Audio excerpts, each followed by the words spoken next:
The wind howls across the Orkney Isles. The waves thrash mercilessly.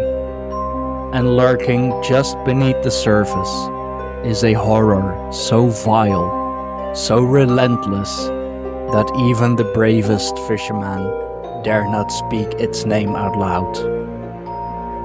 This is the Nuckelavee. The Nuckelavee is one of the most dreaded figures in Scottish folklore. A beast born from the turbulent seas and whispered about for generations in the Orkney Islands. To understand its chilling legend, we must dive into the dark corners of local mythology. The Nuckelavee is a creature birthed from nightmare, a twisted blight upon the folklore of the Orkney Isles. It is described as a monstrous hybrid of man and horse, a vision so ghastly that to glimpse it is to know dread. The human torso that rises from its equine back is a gaunt spectre, skeletal and sinewy, with limbs that dangle like withered branches and a face frozen in a terrible sneer. Most revolting of all is its raw, skinless flesh, slick with a foul ichor that oozes and drips as it moves. The air itself is said to recoil from the Nuckelavee's breath, a fetid vapor that wilts crops, sickens beasts, and sours the very earth it touches. The Nuckelavee is no mere beast, but a curse incarnate, an ancient horror that rises from the black depths of the sea. It is an emissary of disease and ruin, a harbinger of pestilence that spreads its miasma of death across the land. The Orkney Islanders spoke in fearful whispers of this malevolent force, believing it held sway over plague and famine, capable of driving entire villages to despair with its foul exhalations. Winter was its season, when the winds howled like mourners and the shadows stretched long across the earth. The Nuckelavee despised fresh water, and crossing a river was said to be the only means of evading its wrath, yet no soul dared test their luck without cause. The creature's hatred for clean water only deepened its association with rot and corruption. A grim tale recounts the plague of Kirkwall, a year when the air stank of decay and death clung to every home. The villagers, choking on the foul stench that rolled in from the coastline, knew they were not alone. Some claim to have seen a twisted figure stalking the shore at dusk, a hideous shape wreathed in shadow, exhaling poison into the wind. No one dared to confront the beast. Instead, desperate rites were performed to ward it away. In some versions of the tale, a local seer claimed to witness the Nuckelavee dragged back into the sea by a howling winter storm. Its retreat marked the fading of the plague's grip upon the land. The Nuckelavee's legend is a testament to the Orkney Islanders' struggle to make sense of relentless suffering. By casting their darkest fears in the form of a hideous, supernatural being, they gave voice to the horrors of disease, famine, and despair. A force so terrible that it seemed to crawl from the depths to feast upon the living. But the most famous tale of all tells of Tamas of Orfear. One dark night, Tamas found himself walking home when he smelled a foul stench on the wind. Then he heard hooves. Terrible, pounding hooves. The Nuckelavee was upon him. The night was thick with mist, and the air clung to Thomas's skin like cold breath. The scent that reached him was unlike any foulness he'd known. Something putrid and sharp, as if seawater had rotted in the sun. His steps quickened, boots scraping the damp earth, but the thudding of hoofs followed close behind. He dared a glance over his shoulder and wished he hadn't. There it was, the Nuckelavee, its grotesque form barely concealed by the swirling fog. The creature's skinless body glistened, red muscles slick with dark ichor. Its horse-like head loomed impossibly large, twisted and distorted, with a gaping mouth that bled noxious vapors.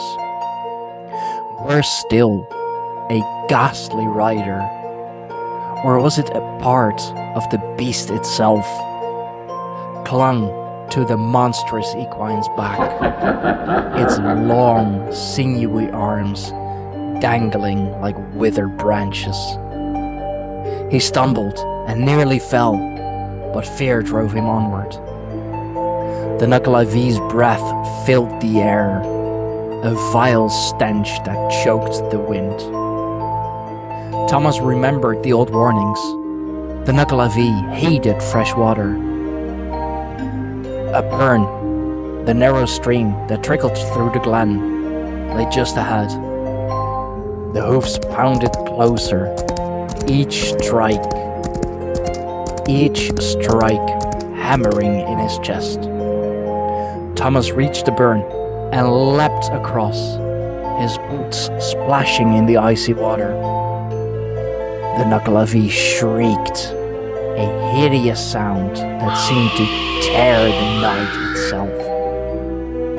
It halted at the water's edge, writhing and snarling like a beast chained to the earth. Its rider stretched out a bony arm, fingers like fish hooks grabbing for Thomas. But it could not cross. The creature lingered for a moment longer, its gaze burning into Thomas's mind, as if marking him for some future torment.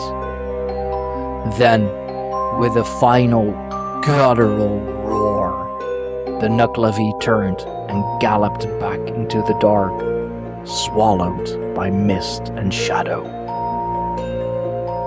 Thomas stumbled home that night, breathless and cold. He told no one what he'd seen. But for weeks after, he kept a vial of burn water close at hand. For in Orkney's darkest corners, the Nuckelavee is never far from those who stray too close to the sea. The Nuckelavee's aversion to fresh water offers a rare glimmer of hope in this grim legend. But despite that small weakness, the fear of this creature loomed large for centuries. Some even believed it was the earthly servant of a dark sea demon called the Mither of the Sea, a twisted force of nature that unleashed the beast whenever humanity overstepped its bounds. The Mither of the Sea, an embodiment of the untamable and destructive force of nature, commands the Nuckelavee to punish those who disrespect the sea or disturb the balance of nature. This powerful sea demon is also thought to be a symbolic representation of the unpredictable and often violent forces that shape the lives of coastal communities. According to some legends, the Mither of the Sea would unleash the Nuckelavee whenever humans overstep their bounds, whether by overfishing, destroying natural resources, or acting with hubris in the face of nature's power. The creature's role as a punisher aligns with many other mythological beings designed to uphold a natural order, ensuring that human beings remain respectful of the environment that sustains them. This theme of a divine or supernatural enforcer of ecological balance is common across various mythologies, where gods or spirits act to punish those who show arrogance or fail to honor the earth. The Nuckelavee's aversion to fresh water is particularly intriguing, providing the creature with a rare weakness that locals could exploit. Fresh water, being a purifying force in many cultures, symbolized a barrier to the beast's corruption. It was believed that the Nuckelavee would be repelled by rivers or streams, which may have been interpreted as a divine safeguard for humans in certain parts of Scotland. In some versions of the tale, people would create barriers of fresh water, or they might hide in wells or rivers to avoid the creature's wrath. Despite this vulnerability, the Nuckelavee remained an incredibly powerful and terrifying creature. Its association with the myth of the sea made it a symbol of nature's wrath, and its presence in folklore was a reminder of the dangers that could come when humanity took too much from the world around it. The Nuckelavee's tale likely emerged as a warning, a way to explain the harsh conditions of the Orkney Islands and the dangers of the sea. It represents nature at its most brutal. Many believe the Nuckelavee embodies the anxieties of coastal communities, fears of disease, failed crops, and violent storms. Whether a warning wrapped in folklore or a supernatural force that haunts the shores of Orkney, the Nuckelavee's legend endures. It is a grim reminder that some horrors cannot be tamed. They can only be endured. Beware the dark tides, and pray you never hear the thunder of its hooves. This was the story of the Nuckelavee. This was another amazing episode of Cryptids with Fawkes and Faye. Please do let us know what you think of this series. Let us know if you encountered any of the beings that we have spoken about so far. And, let us know which beings you want us to cover. We're always looking for feedback. We're always looking for more stories to tell, more beings to cover. The weirder, the better, the scarier, the more awesome. So yes, I want to thank you all very much for watching. I want to thank you all very much for joining us again.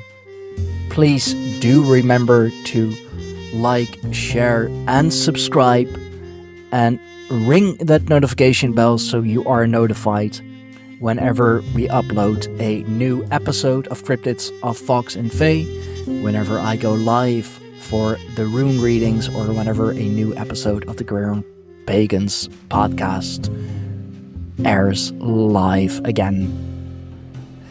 For more information on the Greyhorn Pagans, visit our website www.greyhornpagans.com.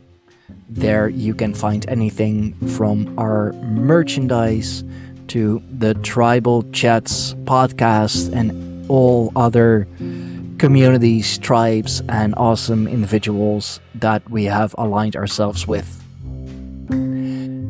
If you feel like supporting us some more, go to our Patreon, patreon.com/ Greyhorn Pagans.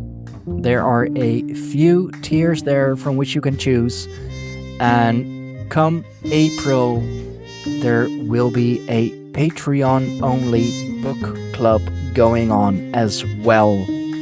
So if any of that is to your liking, if you like what we do and you want us help continue doing it, please do support us on Patreon.